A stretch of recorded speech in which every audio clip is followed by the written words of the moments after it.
Vamos aprender química? Se liga nessa.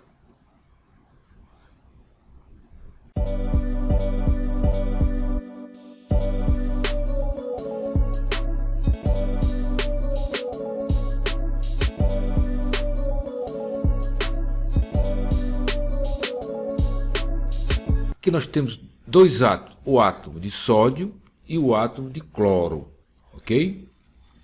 Então, o átomo de sódio tem 3 camadas e na última camada tem um elétron, certo? E o átomo de cloro tem 3 camadas também, mas tem 7 elétrons. Quando se aproxima, o que acontece? Essa última camada, que nós chamamos de camada de valência, lembrando que a valência é a tendência do elemento ou átomo de combinar para formar moléculas. Então, o átomo de sódio cede um elétron para o cloro. Então ele fica aqui fica com 2 camadas completas, não é isso? A famosa regra do octeto. E aqui o cloro que recebeu um elétron também fica completo, ok? O sódio que cedeu um elétron fica um íon positivo. E o cloro que recebeu o elétron fica com o íon negativo. Como as cargas são diferentes, né, são opostas, então ele se atrai e forma a molécula cloreto de sódio, o famoso sal de cozinha. Então essa última camada corresponde o quê? À camada de valência, ok? Então, fazendo a distribuição eletrônica do sódio, certo? Então ficamos como? 1s2, 2s2, 2p6 e 3s1. Então 2 com mais 2, 4, com mais 6, 10, 11. No total, o número atômico 11 do sódio, certo? Então, a camada mais externa é a camada de valência, no caso aqui 3s1. Não é isso? Lembrando que o número que fica na frente corresponde ao número de camada. No caso aqui, a primeira camada, aqui a segunda camada e aqui a terceira camada. O coeficiente é que dita o número da camada. E o expoente é o número total de elétrons. Lembrando também o seguinte, que as orbitais subníveis, certo? Nós temos aqui o S, no máximo 2 elétrons, o P, 6, porque 2 e 4, 6, então 6 elétrons, o D, 10 elétrons, não é isso? 6 e 4, 10, e finalmente o último nível, o F, tem 14. 10 mais 4, 14. Então, esse última camada, 3s1, corresponde à camada de valência do sódio. No caso do cloro, a distribuição eletrônica, nós temos 1s2, 2s2, 2p6, 3s2 e 3p5, certo?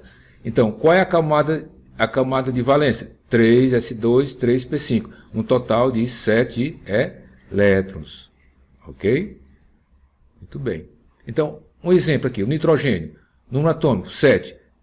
Fazendo a distribuição eletrônica, nós temos 1s2, 2s2, 2p6, p3. Então, 2 e 3, 5. Ok? 2 e 3, 5. Então, a camada de valência corresponde a qual? 2s2, 2p3. Então, o nitrogênio possui 5 elétrons na camada de valência. Fazendo o carbono, a mesma coisa. O número atômico, 6. Então, a distribuição elétrica vai ser quanto?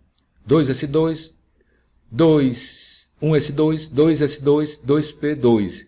O total de elétrons na camada de valência, 4. 2 com 2, 4. Ok? Aqui começa o nó cego, que alguns alunos confundem com a última aqui, distribuição com a camada de valência, certo? O subnível mais energético. Então, a partir do 21, do escândio, acontece isso, né? Então, nós temos aqui a distribuição eletrônica, 1s2, 2s2, 2p6, 3s2, 3p6, 4s2, 3d1, certo? Então, a camada de valência é 4s2. Mas o subnível mais energético, segundo a distribuição de Linus Pauling, é 3d1.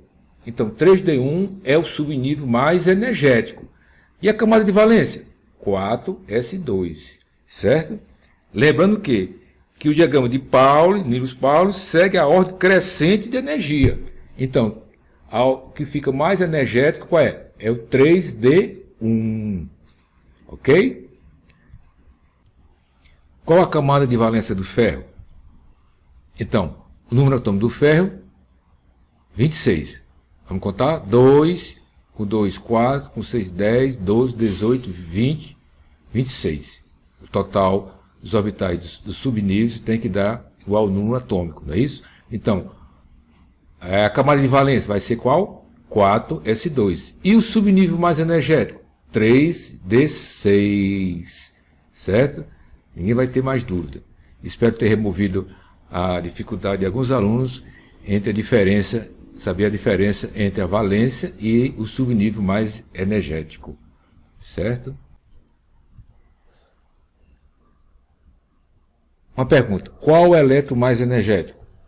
No caso aqui do ferro, já fizemos distribuição eletrônica, já sabemos que é o 3d6. Resposta final, 3d6. Então, está na terceira camada, no subnível D, que por sua vez tem 6 elétrons, os mais energéticos. Ok? Obrigado, pessoal, e até a próxima.